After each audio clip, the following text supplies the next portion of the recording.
everyone. We are the Geek Patrol, and our microphones don't have a stun setting. Today, we're joining you from Brandon Olmsted's New Year's Day breakfast party, where he is about to serve his signature Limburger cheese and durian fruit omelets. Perfect cure for a hangover. I mean, it'll clean the system out. When have you ever been hungover, Joe? I don't drink, but I'm sure there's several guests here that you know. Thank God it's an outdoor event. I've got to start approving your jokes because that was lame. Well, it is, it was a long night, Brandon, anyway. But, you act like anybody's been to bed yet. Okay. Loser? All right. Joe has, but you know. He's the only one. Okay. Anyway, welcome to Geek Tank Radio. That's what I put out there. That's how we're starting off the new year. That's a If that's how you're starting, horrible if things. that is how you're starting off the new year, we might as well just hang up our microphones now.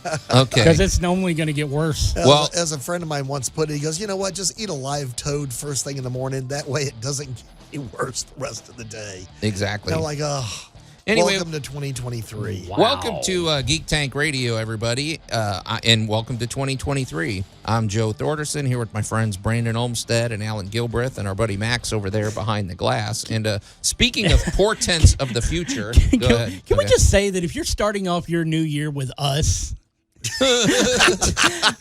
we are the highlight of your morning, I'm so sorry. You have not been to bed yet. We might be the first voices people are hearing tuning in this morning, you know, so I don't know. We got to, anyway. You will give me all your monies. So, Brandon, for good fortune in the new year. Speaking of portents of the future, this is going to, I personally think this is going to be an interesting discussion, and it's basically what happens when popular superheroes enter the public domain. In about a decade, suddenly Superman, Batman, Wonder Woman, a lot of these big characters that have been around for a while are going to be public domain. Brandon seemed to think that was not a news story till we explored the fact that, you know, DC's out there trying to make a 10-year plan and stuff. And their 10-year plan ends just before things go into the public domain. I mean, well, they've got. When are they going to sell off their? We'll unpack that. That's anyway. I mean, you want to get started? I got you, dude. Okay. Anyway, also later in the show, we have to utter the 3 most hated words in the English language, which is "Allan was right." We're not going to tell you why he was right. You can probably guess if you pay attention to news, we should go ahead and do that now, just so we can get it out of the way, and then talk about things we enjoy. Oh, well, I thought Max had something. We do, but we All right, we got something from Max. Max, Max has something that he's been eagerly wanting to discuss, and he's going to unpack it. And it's actually a happy subject that that we can hit just shortly, Max. So put a pin in that. You know.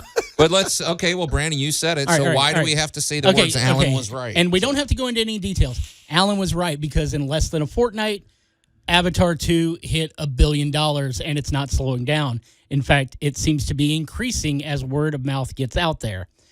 A fortnight's 2 weeks, right? Or to quote Star Wars, they're still coming through. That's it. Max doesn't get his happy moment anymore. No, it's just, it's like $1 billion. Did even Endgame or any of those movies make? What is going on? I don't. Okay. Is it also because it's not competing against a bunch of other?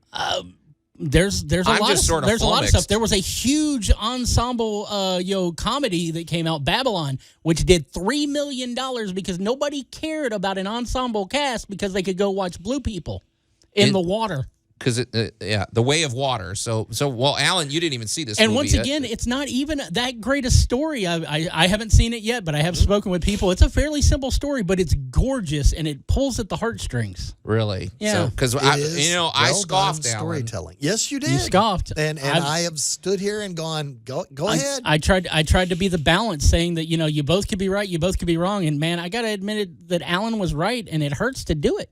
I don't even think Allan was right to the degree he thought he'd be right. You said it'll be big, but this looks like record-breaking. Well, I said brace yourselves. He said it'll be one of the biggest movies of all time. He said that, and it's well on its way. With that notion, if you guys have seen Avatar, send us your review. We might read it on the air. If so, I might find a way to give you something later in the year. Okay. But now I want to get into something happy and far away from Allan, and I'm going to throw it to Max. Well, I don't know if we have time to do his thing yet. Oh, we totally have time to do his thing.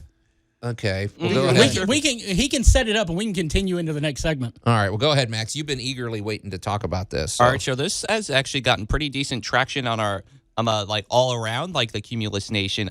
So Flossie, the cat has turned 27 years old. She is the world's oldest living cat out there, living in England. And as Allan funnily pointed out on the air, she's like a harbinger of death.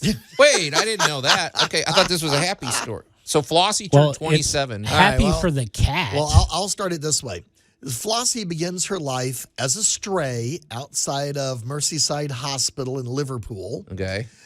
She gets adopted by a hospital worker. Hospital worker dies 10 years later. Flossie moves over to the late owner's sister. 14 years later, she passes away. 3 years later, the cat is now living with owner number 2's son, who turns the cat over to the volunteers at Cats Protection. Okay. So Cats Protection is a little kitty society that takes care of cats. And dear old Flossie is, it's kind of a guesstimate, but she's at least 27 at this point. Well, who owns Flossie now, Max? Cats Protection. Her name is Vicky Green. That's her current owner. Okay. And how old is she?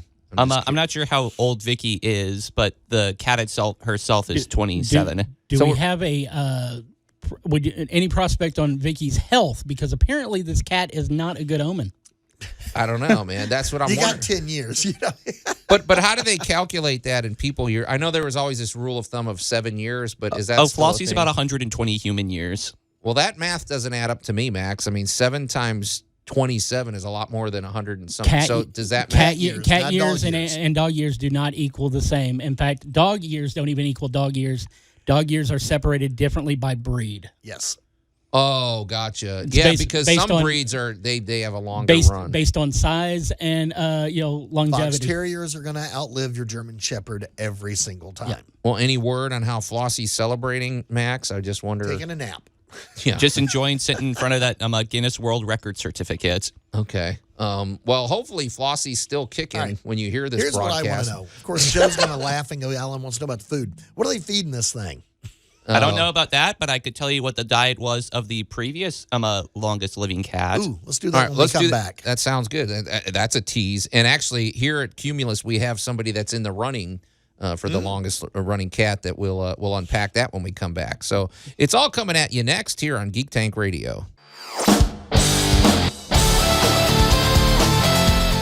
And welcome back to Geek Tank Radio. I'm Joe Thorderson here with my friends Brandon Olmsted and Allan Gilbreth and our buddy Max over there behind the glass. And if you're just tuning in, we quickly had to acknowledge Allan was correct about Avatar 2, The Way of Water, becoming one of the biggest movies so far, definitely this year, but also it's starting to reach historical numbers. I noticed how Brandon sort of shoehorned that in so we didn't have to spend a lot of time and yet you keep bringing it back up.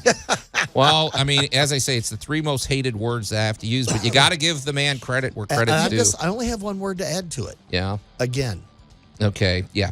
All right. Let's move along. We were also celebrating Flossie, who is a 27-year-old cat that living in England, which Allan is preparing to eat. Which before the break we were considering. There was another cat, Max. I think you said this one is definitely a world record, maybe of all time. Cream Puff, who lived.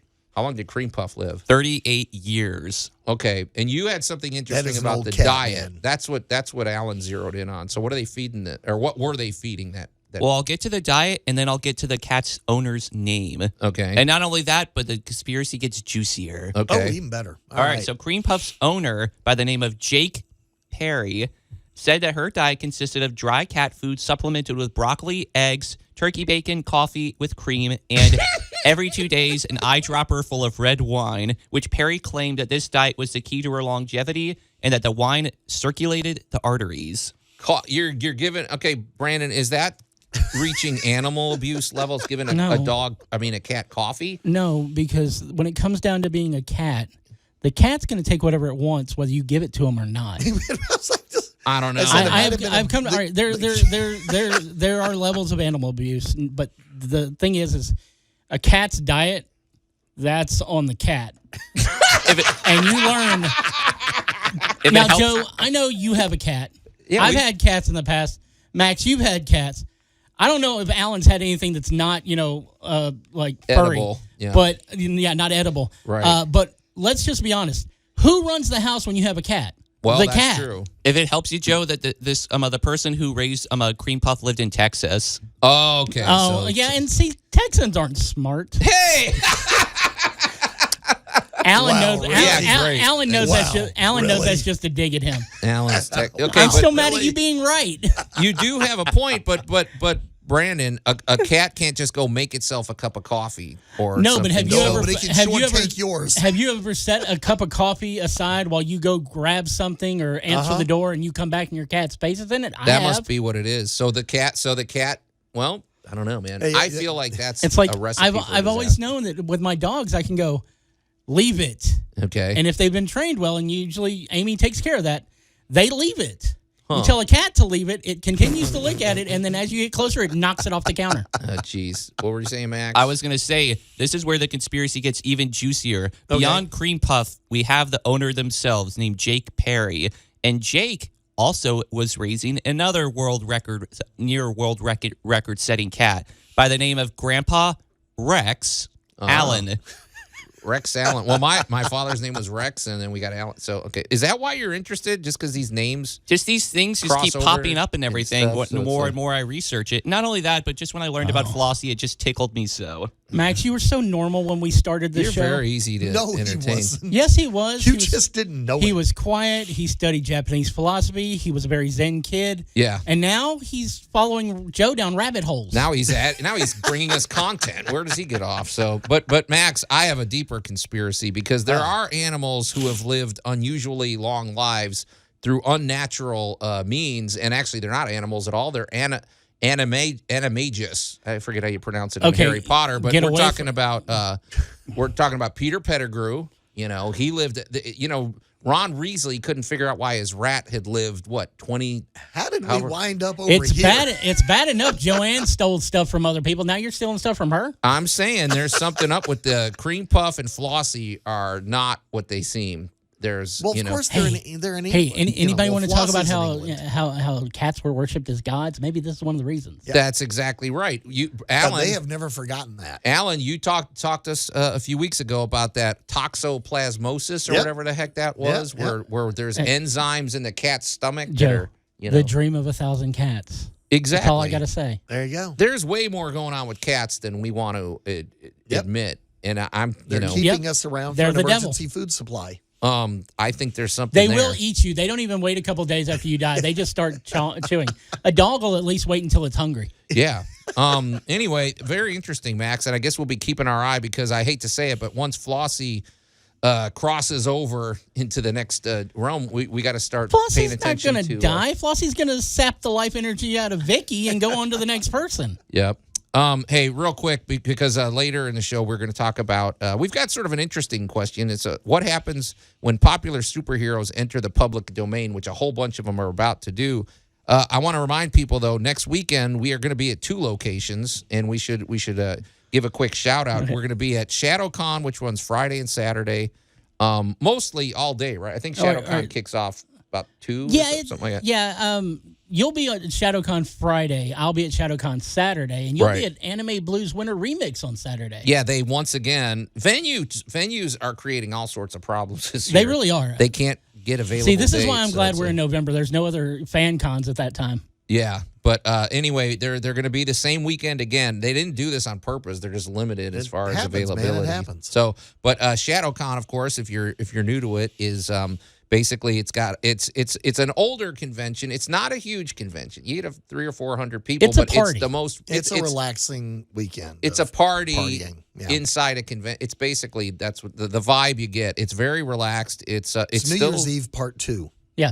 Yeah, it still has all the features you want. It's got a vendor room. It's got all the panels and costume contest and everything. It's run by our friends over at the SCA.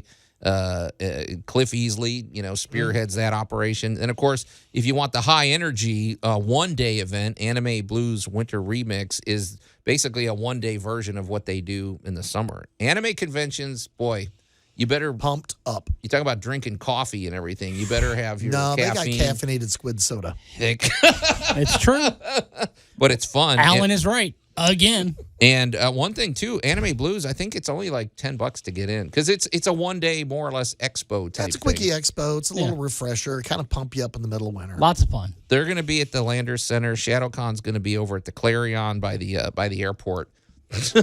Yep. Big space there. So we'll be there in multiple locations. So we want you to drop by and say hello.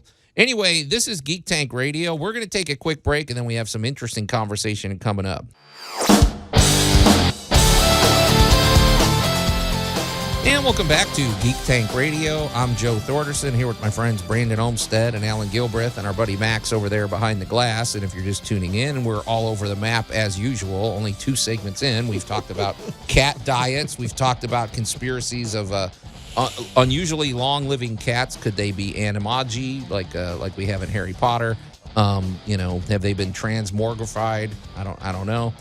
We had to admit Allan was he was more right than he thought he was with Avatar 2, The Way of Water. I guess it's setting records. You're just looking for that loophole to say he's wrong. Yeah. It's not Yeah. gonna happen. Can you be too right where you're actually wrong? Yes, you can.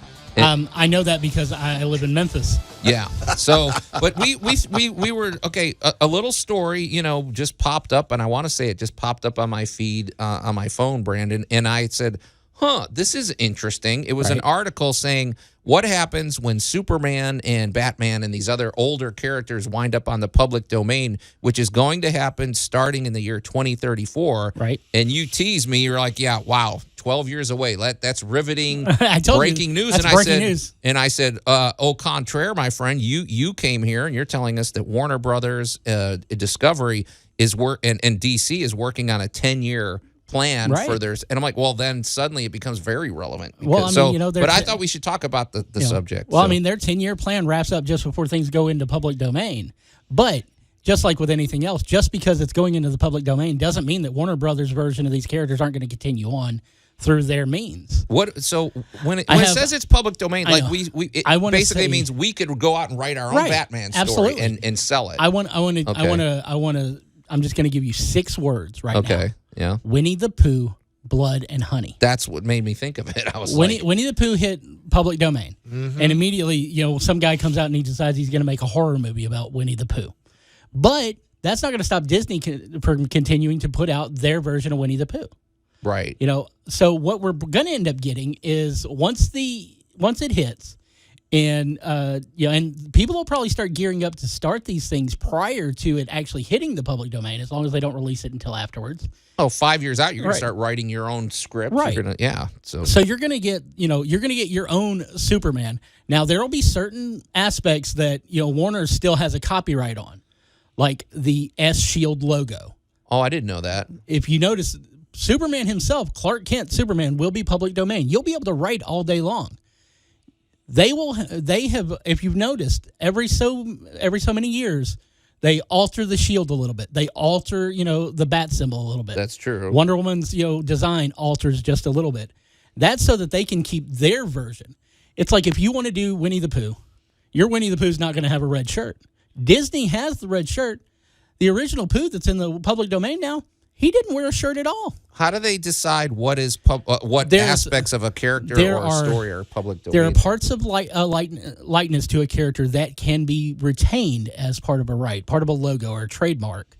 Isn't that how it goes, Allan? It's the substantial substance of the character. So, for instance, let's talk about Cthulhu, because when all of these stories were written, he actually wrote them into the public domain so that other people would pick up and run with the ball. So he wanted that. He wanted that. But since then, we'll pick on like the Three Stooges. The Three Stooges almost fell into the public domain by lack of care. In other words, nobody was really caring what they were doing, so T-shirt companies were making nuck T-shirts and all that kind of stuff, and nobody was paying for that. So merchandising, it was free reign. A lot of that had to be reined back in by family members, and one of the strongest members of how to rein a trademark back in was the mom of Alyssa Milano. I don't know who that is, though. Alyssa Milano was... I know who she is. I don't know who her mom is. Well, The woman who gave birth to her. Yeah, Well, okay. her mom. But she basically I thought fought she to was save famous or her Alyssa- child's likeness. Well, Alyssa let a lot of, being a starlet and other such coming up in Hollywood back in the day, there are a lot of pictures. Oh, There okay. are a lot of pictures. There are a lot of pictures from a couple of movies. There are a lot of things. There's a lot of poses. There's a lot of, photographers, $500 for a picture shoot. So her image was getting unwieldy and out there, especially with the internet came along during her career, during her heyday. And her mother actually began the modern campaign of controlling your image and your trademark. And if somebody's going to use you on a billboard, you should get paid for it. Huh. Okay. So a lot of these have come along, but now we're worried about deep fakes because Gene Kelly never danced with a modern pop star. Yeah, you're giving us a lot, Alan. Once again, Gene Kelly. He's there. Okay. But Gene Kelly You're talking about is, when he danced with Jerry the Mouse? Well, what we can do now is we can take a character. Well, we even pick on a Star Wars. We got Luke Skywalker at 19 years old showing up and picking up Baby Yoda. We've got a real image here with images from back in the day. So Sherlock Holmes has entered the public domain and is continuing to enter the public domain. So people could pick up Sherlock Holmes and run with it, Winnie the Pooh. What about a movie that has now hit 75 years old, and we were able to take Nosferatu and make new Nosferatu movies or new Metropolis Okay, movies. Alan, we're running. Can we get back to Superman? It's No. like, Well, it's I'm just all saying, the same case. the basic concept is I've heard this situation is more or less unprecedented because these are hugely popular characters in comics, film, Yes. anime, everything, and it's about to hit public domain. And they said this is different than Sherlock Holmes. Sherlock Holmes might have made some movies and books, and the author died, years before. Earlier, Millions this- of dollars I- worth I- of movies and books. But Superman, Batman, and Wonder Woman are going to be public domain sooner than later. And what does that? Yes. What does that look like? That's kind of It means a lot of lawyers. But that's what I'm thinking. Is this just going to open? Is this going to be No, more about I the mean- law, like Changing the law? No, it's not about changing the law. I mean, Disney tried that enough times. Congress finally shut Disney down, which is why you only have 80 years Okay. to have your stuff now. Yeah. It used to only be 27 was the Right. it was 3 years, 3 sets of 9 years where you could renew your license and then you lost it to the public domain. Disney fought hard and eventually got cut off by Congress going, "No, that's it." Okay. Because my burning question is, does this mean Superman and Batman and Wonder Woman stories are going to get better or worse? And maybe we'll unpack that. Competition breeds creativity. Exactly. And we'll unpack that when we come back here on Geek Tank Radio. And welcome back to Geek Tank Radio. I'm Joe Thorderson here with my friends Brandon Olmstead and Alan Gilbreth and our buddy Max over there behind the glass. And just before the break, we were talking about basically there's a situation percolating out there in the year 2034, which to me doesn't feel that far away. Superman is going to enter the public domain. Shortly after that, Batman, Wonder Woman, and honestly, Green Lantern. There's going to be a lot of DC characters because they're some of the oldest characters. When it enters the public domain, unless I'm mistaken, Brandon, I could go out and make a Batman movie or write a book, and I can get paid for it. Right? It's true, you could, but and why? what is that going to do to storytelling? Why do you want to That's write great. a Batman when in 2036 you can go ahead and write a Captain America one? Good 'Cause point. that's when he Yeah, goes into Captain the public America's domain. coming up too. And So. Thor has only been around for how long? I don't know if Thor. Well, there's the Disney version. There's enough different. thanks to theology. Yeah, You've always been Thor's always been public domain. So what we're talking about here is being able to monetize fan fiction, and Yes. of course, by then, who knows? We've already got YouTube, we've got the internet, we've got all these platforms. Sometimes I complain that there's too much content out there, I wonder. I'm gonna put this out there for you, Joe. Okay. All right, and I hate having to bring it up, but our good friend Dean Zachary has brought up film by committee. Yeah. Yes. Think about what's going to happen now that you don't have to listen to 400 suits tell you that you're wrong when you have a good grasp on a character and they cut your film into a certain thing where you don't get anything. I don't want to. Yeah. I'm not going to claim that the David Ayer cut of Suicide Squad is a work of art, but his movie was destroyed by the studio. The movie we got was not the movie he wanted. Yeah. No. Imagine what's going to happen. Different movie. When somebody who doesn't have those constraints because these characters are in the public domain do this movie and they've got a love for the characters. You could end up with something that's like an amazing opus of this hero, or you could end up with the Monsters movie by Rob Zombie. Because I was wondering where you're following with that. But it's like I love it because it is a love letter to the Monsters, but it is really cheesy by what you would expect from a Rob Zombie movie. This is not his forte. Here's what I was thinking when you said all this, because one movie that's always stood out with me just based on how much it actually cost to make it was Napoleon Dynamite. If you had a Napoleon Dynamite version of Batman, I'm talking about budget-wise. Well, right. What did it cost? Like $100,000 to make that movie or something? And how much did it make?